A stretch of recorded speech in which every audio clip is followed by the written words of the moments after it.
rekan-rekan media. Sebanyak 1.120 gram sabu dan 30 kg ganja dimusnahkan dengan cara dibakar menggunakan mobil insenerator.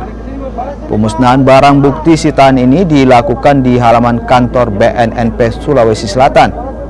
Selain ganja dan sabu, BNNP Sulawesi Selatan juga memusnahkan 460 butir mefedron, 325.275 gram tembakau sintesis, dan 215,45 gram cukis ganja.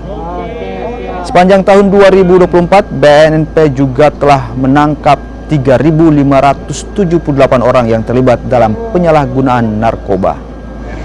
Ganja lebih dari 10 kilo, kalau untuk sabu 900 gram lebih.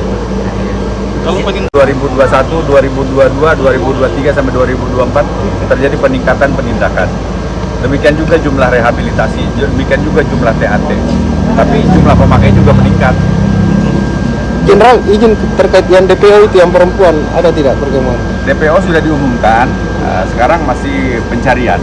Mudah-mudahan kita sama-sama berdoa dan kita himbau pada masyarakat kalau tahu keberadaan DPO tersebut, sampaikan kepada kita untuk kita lakukan penangkapan.